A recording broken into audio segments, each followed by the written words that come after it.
एक सवाल, क्या सच में ऐसा हो सकता है कि बिना कॉलेज गए, बिना लाखों रुपए खर्च किए, घर बैठे ही इंजीनियरिंग सीखी जा सकती है? सुनने में थोड़ा अजीब लगता है ना? लेकिन आज के दौर में इंटरनेट ने सब कुछ मुमकिन सा कर दिया है। बस एक सही दिशा की जरूरत होती है। तो आज हम इसी बड़े सवाल का जवाब खोजने निकले हैं। और जवाब शायद आपको हैरान कर दे। जवाब है हाँ, ये बिल्कुल संभव है। इस विश्लेषण में हम देखेंगे कि एक बिगिनर से लेकर प्रो लेवल तक का पूरा रोड मैप असल में दिखता कैसा है। तो चलिए इस सफर में और गहराई से उतरते हैं। इससे पहले कि हम ये जानें कि कैसे सीखना है, ये समझना बेहद जरूरी है कि इंजीनियरिंग आखिर है क्या, इसका असली मतलब क्या होता है। देखिए, अक्सर लोग इंजीनियरिंग को मुश्किल फॉर्मूले और भारी भरकम किताबों से जोड़ते हैं, लेकिन इसकी सबसे जरूरी बात, इसका जो कोर आइडिया है, वो है प्रॉब्लम सॉल्विंग। ये सिर्फ किताबी ज्ञान नहीं है, बल्कि असली दुनिया में चीजों को बेहतर बनाने का, उन्हें काम में लाने का एक प्रैक्टिकल तरीका है। और ये प्रॉब्लम सॉल्विंग कई अलग अलग रूपों में हमारे सामने आती है। इसके कुछ मुख्य क्षेत्र हैं, जैसे मैकेनिकल, सिविल, इलेक्ट्रिकल और कंप्यूटर साइंस। सबसे पहला और सबसे जरूरी काम यही है कि इनमें से किस क्षेत्र में सबसे ज्यादा दिलचस्पी है, क्योंकि सही फोकस ही तेजी से आगे बढ़ने में मदद करेगा। ठीक है, तो हमने ये समझ लिया कि इंजीनियरिंग क्या है और अपनी रुचि का एक क्षेत्र भी सोच लिया। पर अब असली सवाल आता है, भाई पहला कदम क्या होना चाहिए? शुरुआत की कहां से जाए? शुरुआत करने के लिए ये 3 कदम सबसे जरूरी हैं। पहला, अपनी बुनियाद को मजबूत करना, मतलब गणित और विज्ञान, क्योंकि यही इंजीनियरिंग की भाषा है। दूसरा, YouTube जैसे फ्री रिसोर्सेज का भरपूर इस्तेमाल करना। आज ज्ञान हर किसी के लिए उपलब्ध है। और तीसरा, जो सबसे महत्वपूर्ण है, सिर्फ देखना नहीं बल्कि अपने हाथ गंदे करना, कोड लिखना, सर्किट बनाना, मॉडल्स पर काम करना। असली सीख करने से ही आती है। ठीक है, तो शुरुआती कदम तो पता चल गए, लेकिन सिर्फ शुरू करना ही तो काफी नहीं होता। इसके बाद का रास्ता क्या है?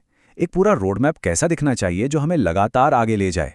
तो चलिए अब उस step by step road map को देखते हैं, जो किसी भी सीखने वाले को जीरो से हीरो तक ले जा सकता है।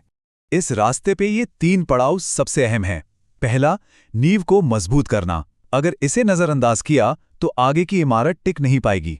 दूसरा, एक साथ सब कुछ सीखने की गलती नहीं करनी है। केवल एक क्षेत्र चुनें और उसमें गहराई तक जाएं। इससे ग्रोथ तेजी से होगी। और तीसरा, रैंडम वीडियोस देखने से बचना है। एक स्ट्रक्चर्ड कोर्स या प्लेलिस्ट को फॉलो करें ताकि भटकाव ना हो। अब सीखने का सबसे जरूरी नियम आता है। ये एक नंबर, ये पूरी सीखने की यात्रा को बदल सकता है। जी हाँ, 70%। अपने सीखने के समय का 70% हिस्सा प्रैक्टिस पर और केवल 30% नई चीजें सीखने पर लगाना चाहिए। यह सुनने में शायद उल्टा लगे, लेकिन सच यही है। सिर्फ वीडियो देखते रहने से कोई इंजीनियर नहीं बनता। और जब इतनी प्रैक्टिस होगी तो जाहिर सी बात है, गलतियां भी होंगी। लेकिन याद रहे, हर गलती सीखने का एक मौका है।